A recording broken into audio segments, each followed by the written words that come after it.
గౌరవం, పెద్దరికం, హుందాతనం అనేటువంటిది పెరుగుతూ ఉంటుంది. కానీ బుచ్చయ్య చౌదరి గారికి వయసు పెరిగే కొద్దీ బహుశా కాస్త మరి మతిస్థిమితం లేకనో లేకపోతే ఏ రకమైనటువంటి ఆరోగ్య సమస్య తెలియదు, కానీ రోజు రోజుకి ఏం మాట్లాడుతున్నాడో కూడా ఆయనకే తెలియనటువంటి పరిస్థితులు తయారయ్యాడు. బహుశా మా సలహా ఏంటంటే, ఏదైనా ఒకసారి డాక్టర్ కర్రి రామారెడ్డి గారు మనకి బాగా అందరికీ ఆప్తుడే, రాజమండ్రిలో అనేక డిగ్రీలు చేస్తున్నాడు కాబట్టి అటువంటి పెద్ద డాక్టర్ గారికి ఒకసారి ఏమైనా చూపించుకుంటే బాగుంటుందేమో. అసలు ఆయన మాట్లాడినటువంటి భాష ఇవాళ చూస్తే అసలు నేను చాలా పెద్ద సీనియర్ నాయకుడిని, నా అంత రాజకీయ అనుభవం ఈ రాష్ట్రంలో ఎవరికీ లేదు అన్నట్టుగా కలరింగ్ ఇచ్చేటటువంటి బుచ్చయ్య గారు మరి ఈయన మాట్లాడినటువంటి మాటలు ఇవాళ చూస్తే నిజంగా ఆయనే సిగ్గుపడాల్సినటువంటి పరిస్థితి ఉంది.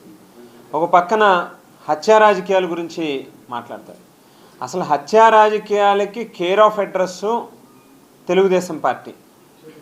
గతం నుంచి కూడా ఎన్టీ రామారావు గారిని మానసికంగా క్షోభ పెట్టి ఆయన చనిపోయేటట్టుగా చేసినటువంటి రోజు దగ్గర నుంచి మొదలుపెట్టి వంగవీటి మోహన్ రంగా గారిని పొట్టను పెట్టుకున్నటువంటి కార్యక్రమం కానీ మరి ఆ రోజు నుంచి ఈ రోజు దాకా కూడా అసలు గడిచినటువంటి 2 ఏళ్ళు చూస్తే మన రాష్ట్రంలో 175 నియోజకవర్గాల్లోని ప్రతిరోజు కూడా 365 రోజులు, ఈ రోజుకి దాదాపుగా ఈ ప్రభుత్వం వచ్చి ఒక 550 రోజులు, ఒక 600 రోజులు దాటి ఉంటే కనుక ఈ 600 రోజుల్లోని ఏ ఒక్క రోజైనా ఎక్కడో ఒక చోట ఒక హత్యో, మానభంగమో లేకపోతే జరగరానటువంటి ఒక ఘోరమో విననటువంటి సందర్భం ఏ రోజైనా ఉందా?